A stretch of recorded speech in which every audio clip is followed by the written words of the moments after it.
I was thinking a lot about just like, what are things that people, in moments in time that people can relate to? And so that was important to me, was to choose moments that people can watch and be like, oh my gosh, I remember like sitting around the Christmas tree with my parents. But I wanted each moment to be very simple, because I think the simple moments are the moments that stand out to us, but very impactful, something that everyone can either put themselves in that moment, whether they've experienced it or not, like telling your family that you're pregnant, or seeing your baby's first steps, or watching your kids grow older, or whether you can relate to the child in that moment.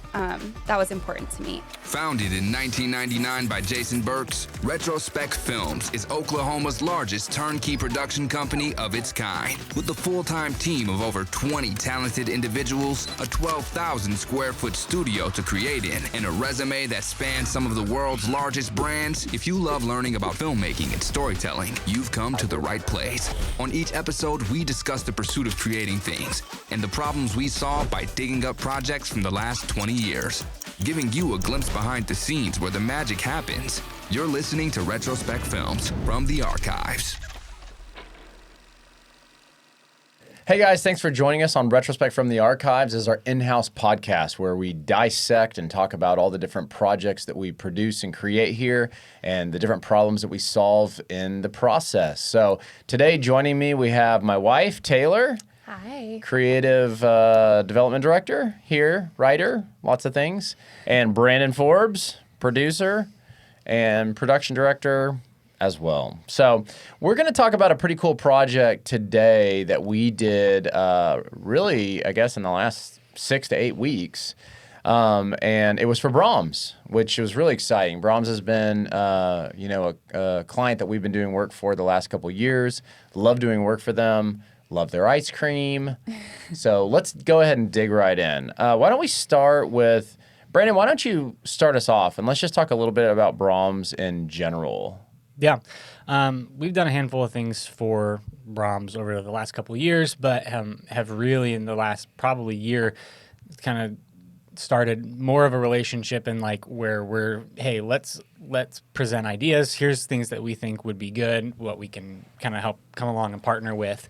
And some of the stuff that has been in that vein is stuff that Tayler has written, these kind of like brand films essentially, which have become very, very popular amongst any brand. I mean, you had some great references. I think it was like Chevy, Apple. I mean, it's not just a 30-second commercial. There are versions of that, but they're longer form, like 60, 90, 120-second length. And so we kind of, like, hey, let's present that. Here's a bunch of options for different seasons and things. And I think that kind of resonated with them. And they were like, okay, what if we did something, for fall/winter, or maybe we just do a general holiday. And so Tayler wrote a variety of pieces, and the one that they kind of landed on was this like, okay, we can kind of hit like, basically October, November, December, even into January, media buy, one spot that kind of would, live on and have enough legs to work for 4 months, which is a great win for them because it's not just like they can run it for 2 to 3 weeks and then they're done. And so they kind of were like, yeah, this is the one. They didn't really have much in revisions. And then it was, all right, let's figure out how we can make this Braum's brand film, like kind of the first one we've done for them, like as amazing as possible. Yeah. Yeah, so why don't we, before Tayler, have you dig into what it is, let's go ahead and watch it. There you are.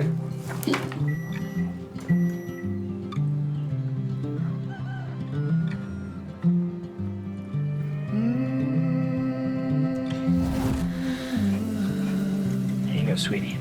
Cinnamon rolls at Thanksgiving? Last time I ate like that, I was pregnant. Are you pregnant?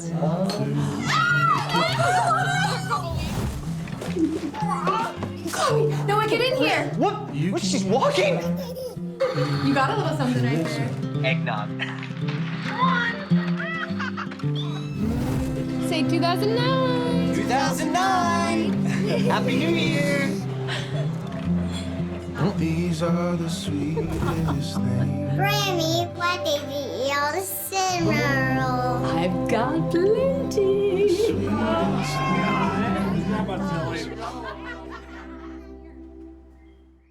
All right, so such a happy piece. Yes. Tayler, why don't you tell us a little bit about the writing? Because obviously, I mean, I think that this piece was, I think, very darn close to exactly what you wrote. Exactly. And it was all just what you wrote, really without a lot of input from others. So why don't you tell us about that process? Yeah. So, like Brandon was talking about, they came to us with this desire to do something completely different than they had ever done before.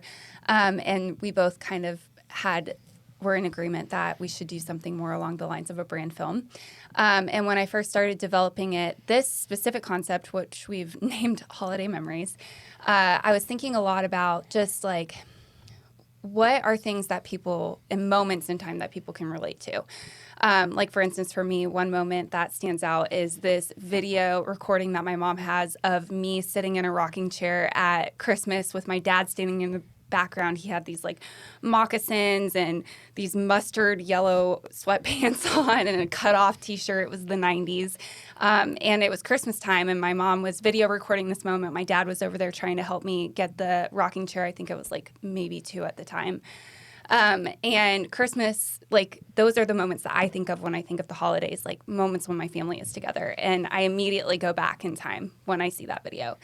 And so that was important to me, was to choose moments that people can watch and be like, oh my gosh, I remember like sitting around the Christmas tree with my parents, or I remember being in the kitchen with my family cooking Thanksgiving meals back in the 80s. I don't know.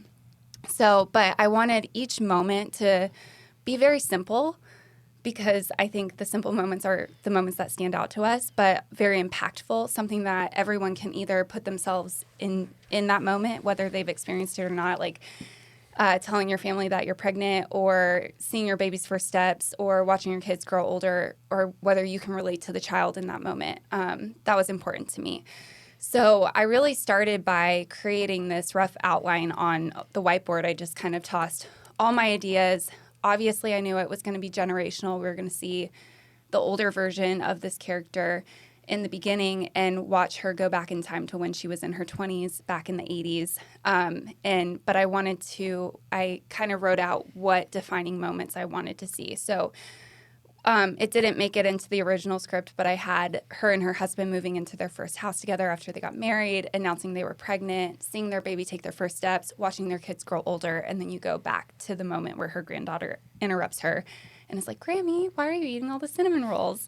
And I think when you analyze any brand film, like a good brand film, obviously the brand is what solves a problem or is guiding your hero along the way, is a part of their every single day or memory. And so that was the other thing that I thought a lot about while writing, was how do we bring Braum's into every single moment to show that they were there for your baby's first steps, and they were there when you announced that you were pregnant, and they were there when you were remembering all of those amazing memories. And I think that's what makes Braum's a really cool brand to work for, is there is so much history. And I think too, like, the owner and the marketing team and everyone who works there and all of their clientele, like, I think they really value family. Yeah. And that made it really exciting to write for. It was really easy to write. And I did pull other people in. Like, Caroline was a great resource for me. I bounced a lot of my ideas off of her. And then I had a brainstorm meeting with Chris and Adam and Devin to kind of talk through shots. I obviously worked very closely with Jason because he directed the piece. And we kind of talked through, like, how we wanted it to feel. Like, we knew we wanted to shoot handheld because we wanted it to feel really authentic. We didn't want it to feel overly cinematic. But for the lighting, I mean, you can go into that. But it was a fun story to tell. It was simple. It didn't feel hard to write. But those, I feel like, sometimes are the best pieces. Yeah, absolutely. Well, I mean, I thought it was pretty easy to direct because it was written so well. So thank you for that. Yeah. Brandon, why don't you talk us through a little bit of the pre-pro, the locations? I mean, obviously, something that's going through time has its trickiness. And Tayler, I mean, you can chime in too. I know you worked on a lot of that, the props and wardrobe and stuff too. So yeah, I think it was 3 of like the 4 like main scenes was at a house, and then we were at a Braum's, and so luckily there's, at least where we're at, there's a Braum's on every corner. Yeah. And a good chunk of them are still, I wouldn't say like stuck in the past. I think it's, like when you walk in, you still feel like a little nostalgic. Like it feels like a little 90s, and that was great. It worked for us. So like there was 2 that we could have chosen from that were like pretty close to where we were going to be filming, and we were, went in. I think you went and looked at it, and you're like, yeah, this one. And because we're filming for Braum, they're like, yeah, whichever one you want, whatever time, just let us know. But the house was a little bit different because we needed it to somewhat be timeless, because we didn't necessarily, we weren't going to be remodeling a house or completely we didn't have that time or budget to bring in a full set deck team and build out everything. And so, we did some browsing, some scouting, until we finally landed on one, which actually ended up being owned by a very good friend of pretty much all of us that we've known for years. And so it was just like, oh, this is perfect. And so finding that house, getting in there, scouting it, and then realizing, we went in a couple weeks beforehand to look at everything. You essentially shot the spot on an iPhone before we did it, which has been super helpful when we've had the time and availability to do that for these types of shoots. And then get Maddie in there as well to be like, okay, so here's what it looks like. What can we do with, drapes and certain set decor that isn't, rebuilding walls, buying brand new, old fridges and new, just stuff like that. How can we frame things? And so getting in there and then realizing, okay, let's do it in this order, because we're going to have to completely decorate the living room for Thanksgiving and Christmas. We can be in the kitchen while we're doing this. And so getting in ahead of time, finding out all those things. It really, I feel like for a schedule perspective, it was 2 days, and it was basically a day and a half at the house and then an evening at the Braum's for the New Year's scene. And it was this schedule worked great. We had plenty of time to get lots of options of stuff. A couple scenes had kids and almost babies and toddlers, and so dealing with that is always a thing. And we had plenty of time to kind of work through that and casting. And I know, Taylor, you could probably talk to some of the casting. I just really helped as far as the organization, but trying to actually find the people, watch all of the submissions, and really find the right look for that was definitely a thing.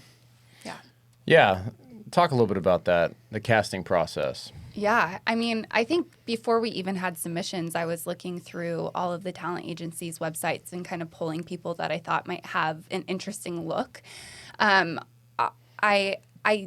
knew from a casting perspective, look-wise, I didn't want anyone to feel overdone. I wanted everyone to feel like normal people that you would, I don't know if that makes sense, but I feel like that can be a thing. There's very commercial looks, and then there's high-end. Authentic. And yes, yeah. And so I pulled a couple selects and I sent them to Brandon. Some of them were available, some of them weren't. I think the hardest part was there were people that I loved, but then the younger version of them didn't look like the older version of the person that I loved. So I think that I ended up with the help of you and Brandon too, just trying to find our younger couple first and then building on that. So Karsten submitted, she did fantastic, and we were like, okay, we know we want to cast her as I can't even remember what I named the Was it Lily? Lily, yes, thank you. Lily and James Potter. Sorry. Actually, I did name him James at first, and I was like, I can't do that. I keep using the parents from Harry Potter. But Lily, I wanted to use Karsten, and then Thesa had submitted, and they look decently similar, and Thesa had an incredible audition. So I feel like Lily was really easy. Noah was a little harder. I didn't feel like most of the submissions that we got at first were the right fit for who I was imagining Noah to be.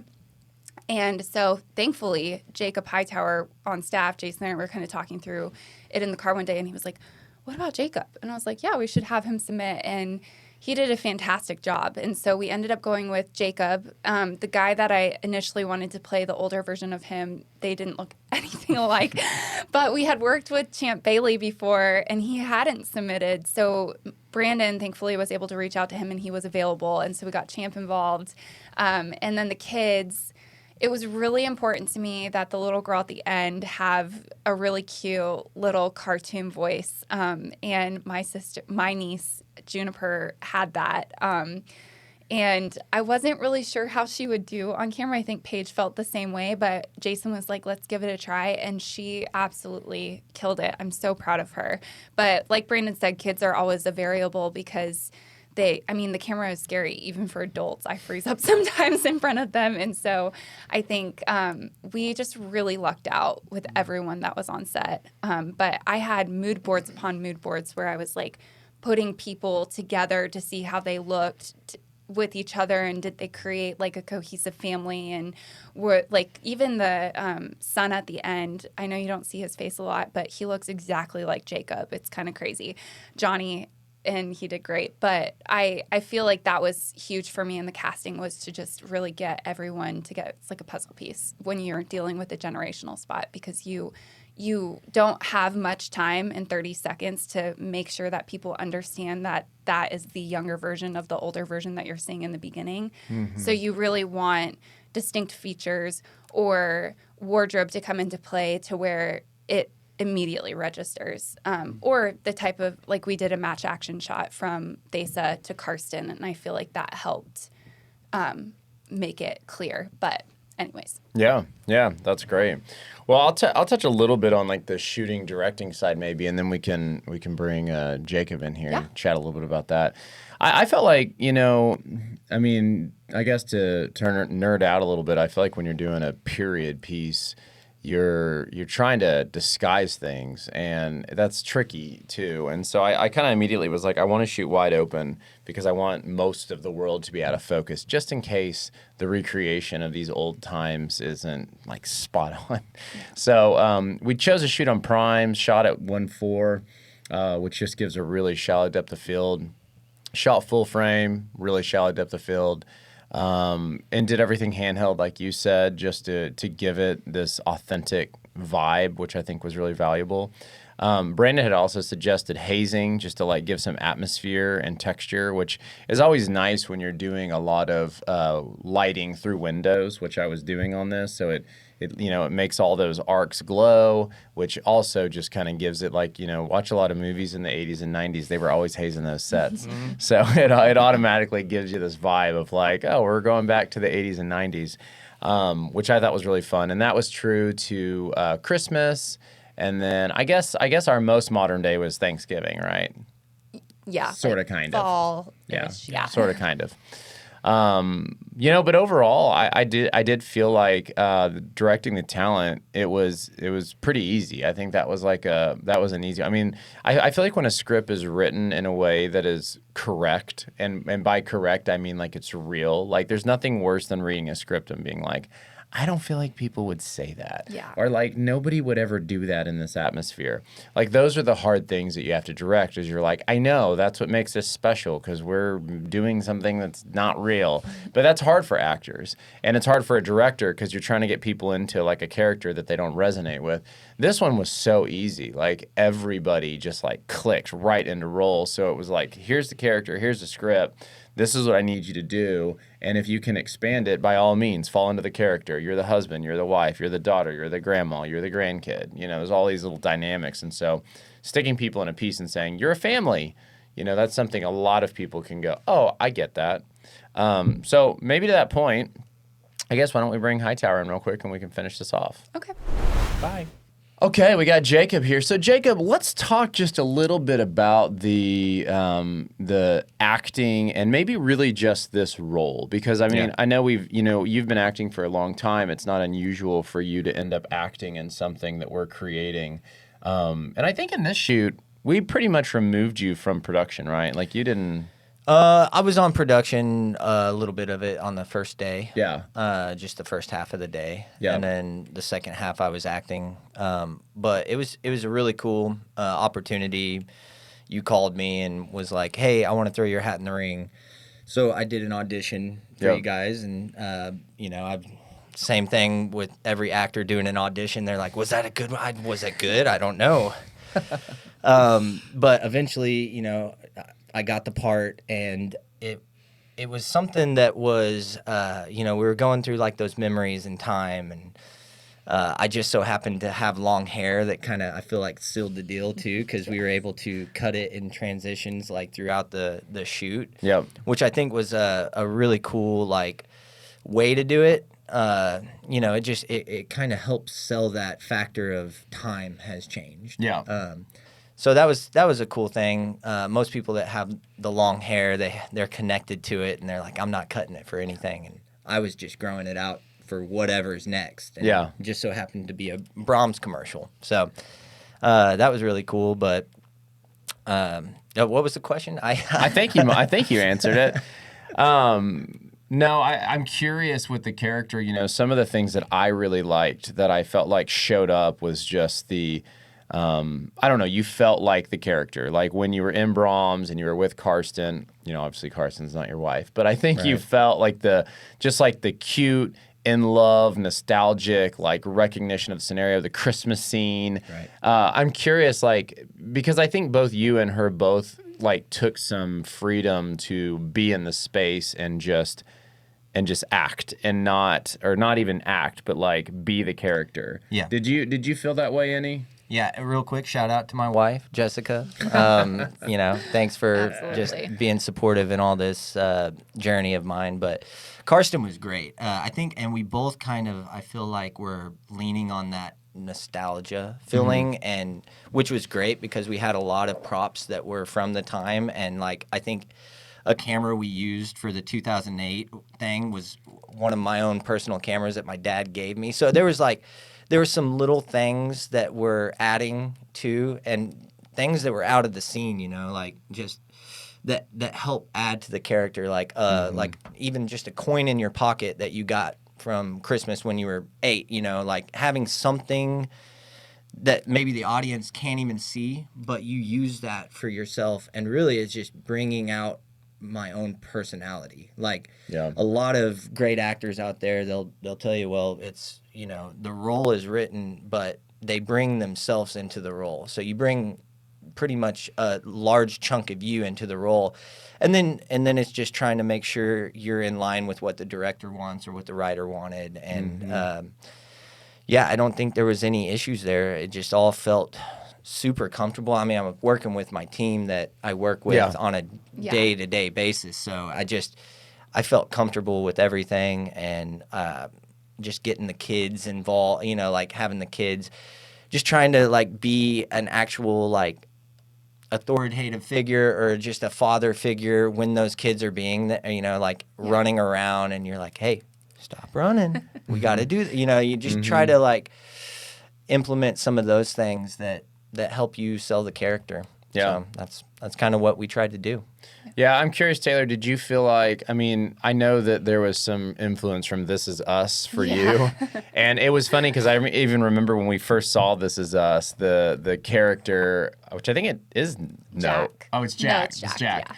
But like the Jack character in This Is Us, like when we watched the first few episodes, I was like, he reminds me of Jacob. Yeah, you did say that. Because he kind of has this like this cheesy kind optimism that just never goes away. Hard worker. Hard worker. They're about the same height. Passionate. Yeah, passionate. So like that was something for me where I was like, I think when this came up, I was like, I don't know. I like feel like there's some Jacob in there, but yeah. Did that connect to you any? Okay, so when I first wrote it, I think that I was like, the concept was based around This Is Us, but the characters, I was like thinking more about The Summer I Turned Pretty. So not really. Noah at first in my head was a little bit more like nerdy, like who's the that actor style. in The Summer I Turned Pretty? I don't even know that. Conrad. I don't know his real name, but okay. he anyways. But when the guy that I pulled from the talent agency, that like I was like, oh, I feel like he would be this, like looked very similar. Yeah. Wasn't able to do it, and then you had mentioned HT. That's when I was like, oh, yeah, I can see that. He kind of morphed more into who HT is in my mind versus like what I had initially planned Noah to be. Yeah. Which I think is awesome because in like part of the casting process is having open hands because you never know who's going to submit. Right. And they might help dictate your character based off of their audition. Like we had that for a recent Aeon piece that we did. Caroline wrote a character and the way that she had her in the character description someone else submitted who was not necessarily exactly who we were thinking in the beginning, but was like perfect for the role based off of her audition. Yeah. And I feel like when Jacob submitted, I watched it and I was like, oh yeah, that feels right. Yeah. I'm curious, Jacob, just because I've seen him a lot. Has anyone like said anything to you like, hey, I saw you in that? Yeah, I've had. Really? Oh yeah, I've had multiple people hit Say me you up look like on Milo. Facebook and just, they're just super proud of that. You see the little tip of the iceberg. People will see me out there, but they don't realize for the last like 15 years I've been pursuing this and still going to pursue it for the next 15 to 20. It's never going to stop. Yeah. For me, it turned less of a going down a career path with acting and more of just like a hobby and a passion, a love of doing something. I think once you lose that love of doing something, move on. Yeah. Get on to the next thing, because it's like once you lose that passion, you just got to find more passions in life. But acting for me is just something that never will stop, I don't think. And I work in an industry that allows me to keep that creativity going. But it helps me when like my coach from high school reached out to me. He said, it makes me smile every time I see you on these commercials or on TV. And to me, like, they don't realize, but that is one of the reasons that I will continue to do this until the day I die, because it's making people smile. That's what if I can get through life and make multiple people smile, that I'm doing good. And what a cool brand to do that for, like Braum's. Yeah. And they're playing it nonstop. Yeah, I know it. Awesome. Yeah, it's really cool. And for a company that I actually go, I mean, I eat Braum. I've been eating Braum since I was a kid, so that's another reason the whole like commercial worked for me, is like it was true. Like we had eggnog at Christmas, and so like those things just they were true to me. Yeah, so that's awesome. yeah, it's good. awesome. All right, well, we got to wrap this thing up, but let's just touch real quick on Tayler. Some specific branding things. I know we had to be intentional with putting Braum's through the time periods in there. So give me your 30-second version there. Okay, well, obviously the ladies, Mandy, Amanda, all of those girls, they were so helpful. They sent a ton of pictures of how the branding used to be. And then I teamed up with Maddie, who is a props guru. And she designed some things. She made the eggnog box that you see Hightower holding in the Christmas scene. But it was really important for me, and I think for everyone, that was the client's biggest concern, is like, will we be able to actually recreate the branding? Yeah. To have at least one hero piece in every scene. So the bread bag was from the 80s. We had a milk carton that's featured in the Thanksgiving 30. And then the eggnog was for Christmas. And then in the New Year's Eve scene, obviously we're in Braum's. That looks like from the 2009, early 2000s. Yep. So yeah, that was a little. I feel like props and wardrobe wise, that was the one that those props were the ones that I had the most anxiety over, just because I was like, oh, I just want to do it justice, because I know there's people that are going to watch these spots and see that branding and be like, oh, I remember when it looked like that. Yeah. So I wanted to get it correct. And I mean, I hope I think Maddie nailed the carton box for sure. The butter box was amazing. And there's a lot of little hidden gems in that piece of Braum's. Well, I'll hit a little on this post and then we'll close this off. You know, this was an interesting one because I don't usually edit the stuff that we create because we create too much and I'm always off shooting. But you and I were taking a little trip to Colorado for my birthday, and we were staying at our little tiny home out there, and we were like, you know what, like, let's just work on this together, because you had a lot of opinions, and from a writing perspective, I had lots of opinions because I directed it. So it's like, let's just bring it. And it was pretty fun. I mean, I think we spent like, I don't know, maybe like 2-ish days scattered, working on the edit, going through it, talking with Kyle, but really cut the 2-minute first, I believe. We cut the long form, then the 30. Then the 30, then the went 60. back to the 60, but it all flowed pretty smooth once we had that 2-minute. Yeah. And then obviously, went through all the different types of looks on the color grade and got those translated got back the to music. The team. Yeah, the music was did a big thing. Fantastic job composing that. Yeah, custom music scored. Yes. And a lot of pieces closing out. The other cool thing about these spots is we ended up doing a 30 for Christmas, a 30 for Thanksgiving, a 30 for Thanksgiving, a 2-minute film that incorporated the whole generational thing. It was a really nice, healthy amount of content. Yeah, we were able to give 17 video cuts and Wow. then I think over 40 colored clips that they could use in social videos if they wanted to from this one spot, which is Just a crazy. 2-day commercial shoot. Yeah, Yeah. which this day and age is the world we live in. Like, people need versions of things. Yeah. And so, you know, something I was really proud of. So. Me too. All right. Well, we appreciate you guys joining us on today's episode of From the Archives. If you enjoyed what you saw, we've got a whole season 1 plus a lot in our season 2, over 50 different episodes that we filmed about projects we've created. You can check them out on our website, retrospecfilms.com, or anywhere that you get your podcast. We'll see you next time. Goodbye. See ya.